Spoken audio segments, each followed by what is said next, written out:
पूज्य गुरुदेव, आपकी आशीर्वाद से मुझे नागालैंड में, मैं सांगनेर में था और 5 साल वहाँ पढ़ाई की मैंने, और वहाँ के बाद फिर मुझे रक्षा मंत्रालय में नौकरी मिली और पहली पोस्टिंग मेरी नागालैंड में हुई। लेकिन एक बहुत बड़ा हादसा मेरे साथ हुआ। आतंकवादियों ने मुझे पीछे से गोली मार दी थी, तो ये गर्दन से गोली गई है और यहाँ से निकली है, ये इतना बड़ा होल हो गया था और उन्होंने मुझे ले जाकर के गड्ढे में फेंक दिया था, ऊपर से पत्ते वगैरह डाल दिए थे। लेकिन मेरा ये पाप कर्म का उदय था। अब 1 घंटे बाद मुझे थोड़ा सा जैसे होश आया तो मैंने भक्तांबर का पाठ किया और आपका स्मरण, क्योंकि मैं आपको ही सब कुछ मानता हूं। मैंने कल भी कहा था आप मेरे महावीर हैं और आप मेरे आदिनाथ हैं। तो आपका स्मरण किया, भक्तांबर का पाठ किया मैंने। तो एक कोई मुस्लिम व्यक्ति था, ये नेशनल न्यूज पूरे में छाई रही थी, तो एक मुस्लिम व्यक्ति ने मुझे गड्ढे में से निकाला जब मैंने पाठ कर रहा था भक्तांबर का, क्योंकि बार बार होश आ रहा था और बेहोश हो रहा था। तो उस व्यक्ति ने मुझे निकाला और निकाल करके फिर मुझे हॉस्पिटल ले गया। मैं ये जानना चाह रहा हूँ महाराज कि मेरा पाप कर्म का उदय था तो गोली लग गई, और पुण्य कर्म का उदय था कि मैं बच गया, क्योंकि डॉक्टर ने मना कर दिया था तुम्हारे एक पोर्शन पैरालिसिस हो गया है, अब तुम्हें कोई बचा ही नहीं सकता है।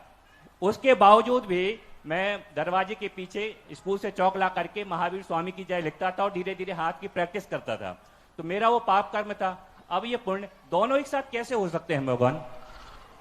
पहली बात तो तुमने इतनी दर्दनाक कहानी सुनाई, मुझे बिल्कुल दुख नहीं हुआ,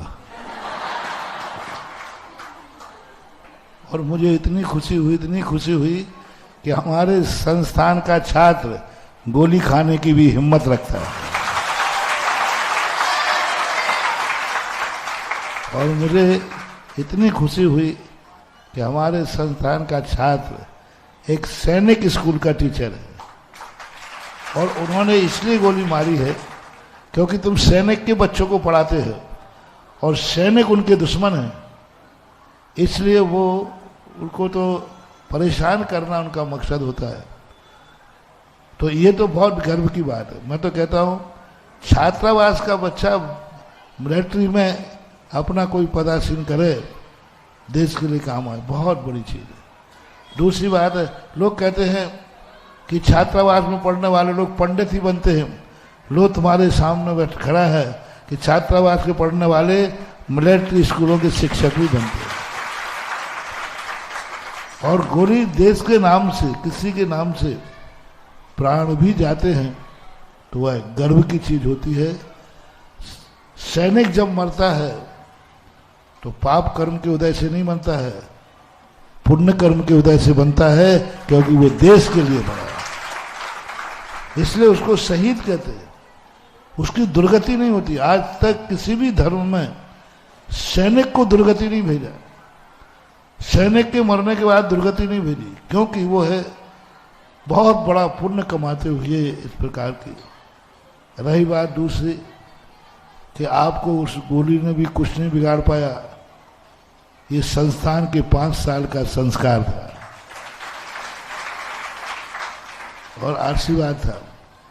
अभी तक 25 साल के अंदर संस्थान के बच्चों में से किसी का भी अभी तक कोई दुर्घटना का समाचार नहीं आया। कितने साल, 96 से कितने साल हो गए?